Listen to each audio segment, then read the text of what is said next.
Hi, and welcome to Stamp with Ginny. Today I'm going to share with you how I made this fall-themed card using the beautiful autumn stamp set.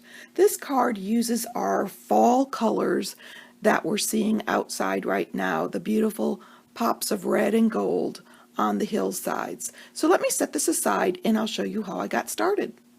I'm going to start by stamping the items that I'm going to punch out. So I am going to bring in this maple leaf here and stamp it in our Poppy Parade 1, 2, 3 times. I'm doing that with the outline image first, and then I'm going to bring in the solid image and I'm going to stamp off and line it up. Hope I can do this with the camera here. Stamp off and do it again. Stamp off and do it again. There we go. And then I'm going to bring in my sentiment and stamp that also, but this time on the other end using the Poppy Parade, and I'm using the thank you sentiment for this. There we go. So I've got that strip done, and I'm ready to bring in the section that I'm going to put on the card front. I'm going to reach for my maple leaf again, and I'm going to stamp that outline image randomly. I'm going to be turning the stamp so that I get the feeling of fall leaves, and they're just going to swirl down the cardstock here.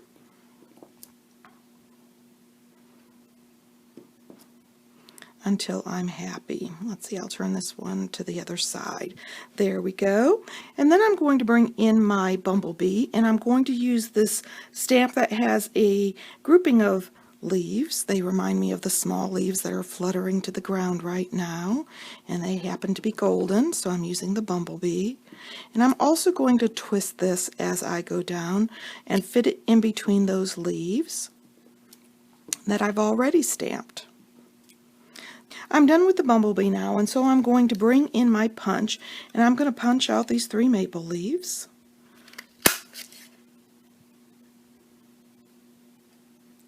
Lining them up in my punch and punching. And then I'm going to bring in my paper snips, and I'm simply going to cut an angle at the end of this word thank you. It's not an exact measurement, I'm just going to snip that word. I'm going to start assembling my card by taking my Poppy Parade card base and folding it in half and using my bone folder to make that a nice tight crease. At this point, I'm ready to bring in my bumblebee panel here, and I am going to adhere this to my card front. I'm going to leave it off the edge here, about 3/4 of an inch, so I'm just going to use my grid squares to kind of line that up and eyeball it. There we go. And then I'm going to take this stamped panel and I'm going to add that to the card front. I'm going to layer that on top of the bumblebee, and I'm simply going to space that out evenly.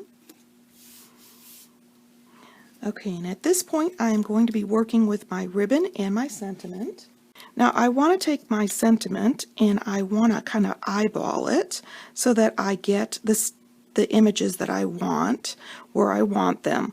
I want to be able to layer this leaf, and one of these leaves. So I want to make sure I know where I want my ribbon, which should go right about here.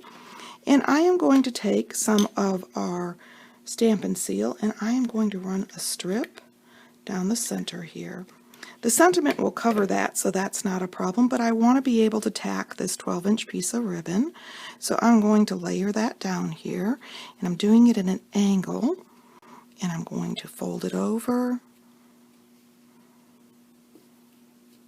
And I can make these loops a little larger if I want, or smaller, however I want to do that, and I can trim the ends. There we go. So I've got that on there, and I know I'm ready to add my sentiment. So I am going to add several dimensionals to the back here. And wouldn't you know, I ran out of my regular size dimensional, so I am going to pull in some minis here and simply add them to the back. And while I have those minis in my hand, I'm also going to add a little mini on the back of each one of these maple leaves. There we go. So I'm ready to add my sentiment now. I've simply removed the backings from my dimensionals, and now I'm ready to lay this down. There we go. And I can trim this piece of ribbon now the length I want it. And then I can bring in my maple leaves and I can pop these right on top of that image that I've already stamped. And the last one here, I think I'm going to put it on this third leaf down here close to the bottom. There we go. And now for some fun little enamel dots. These are in color enamel dots, and I happen to be using the bumblebee for this project. So let me pick that up with my Take Your Pick tool. Let's see, and I'm going to place one here. This just adds a little bit of shine to my card and a little bit of a different texture, which I just love. And one over there. There we go. But you can place those where you want, and if you wanted, you could add a few more. I'm going to bring in my inside panel here. I've already stamped it, so at this point I have a choice where I can write or stamp a sentiment of choice. But if not, and I want to use this later, I can simply slide that in for when I'm ready to address my envelope and send it to somebody special. Let me show you the original again. And if you'd like any of these products, feel free to stop by my online store. You can get there from my blog, Stamp with Jini. Thanks for joining me.